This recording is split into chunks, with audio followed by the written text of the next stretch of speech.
Эрхөний төсвийг баасан гараас өмнө батлахгүй бол их хурал тарна гэж эндүрх хэрэггүй маа.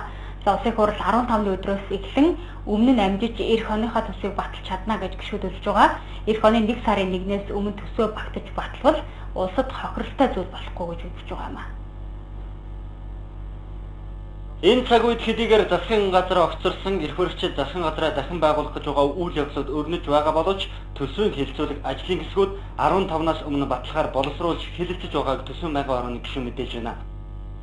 Ингээд төсвөө цаг хугацаанд нь батлахын төлөө бид шөнийн 3-4 хүртэл бид ажиллаж байна. Ажлын хэсэг манай сангийн яамныхан, эдийн засгийн яамныхан үнэхээр их чармааж бас ажлын дэд хэсгээс ажиллаж байгаа.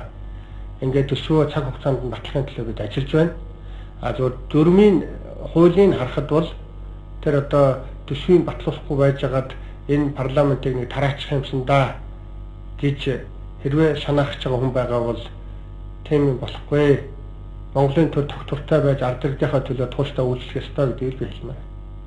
За ер нь бол төсвийг тусгай дагуу 4 хэлцүүлгийг дамжуулж батлах учиртай юм. За үлдсэн 3 хоногийн хугацаанд амжиж батлах боломжууд бий гэж харж байна. Учир нь эхний 2 хэлцүүлгийн шатанд төсвийн хуулинд улс төрийн намууд хийгээд гишүүд саналаа нэгтгэсэн байдаг 3 болон 4-р хэлцүүлгүүдэд зөвхөн баталгаажуулах үйл явц болно гэж тайлбарлаж байна. Тиймээс төсвөө цаг хугацаанд нь амжиж батлаж чадна гэж тайлбарлаа. 10% орон тооны цамхтал явуулах, 50% урсгал зардлага 30%-аар таних шиг юм уу, боловсрол эрүүл мэндийн салбараас бусдна. Энэ юу н хэр зүйтэй санал юм л. Улсыг цомгтгож ажилгүй болгоно гэдэг дээр бол бейдакшин зөвл 100% эсрэг байгаа. Харин сумдын орлогч дарга нар, дүүргийн орлогч тэгэл бас цалинтай баахан зөвлөхүүд байдаг.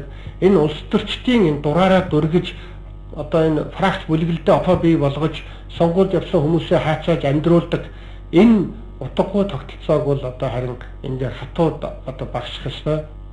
Хэрвээ улсын хурал 11-р сарын 15-ны өдөрт амжийн төсвөө батлаж чадахгүй бол улсын хурал тарахгүй. За түүнээс цаашил бол засаг хийгээд их хурлын тогтвортой байдалд асуудал үүсэхгүй гэж мэдээлж байна. За улмаар төрийн байгууллагуудын үйл ажиллагаач төсвөө даган гацхгүйг нь за учир нь 2014 оны төсвийн тухай хууль нь оны төгсгөл хүртэл хүчин төгөлдөр мөрдөгдөн. За 12-р сарын 31-ний өдрийг хүртэл 2014 оны төсвийн тухай хууль хүчинтэй байдаг учраас тэр юм а. Харин 2015 оны 1-р сарын 1-ээс өмнө улсын хурал ирэх жилийнхээ орлого зардлага тодорхойлох хэрэгтэй гэж байна. За хэрвээ шинэ оны эхний өдөр гэхэд төсвөө батлаж чадахгүй бол төрийн албан хаагчдад хөдөлмөрийн хөлсний доод хэмжээгээр цалин бодож олгож явах зохицуулттай байна.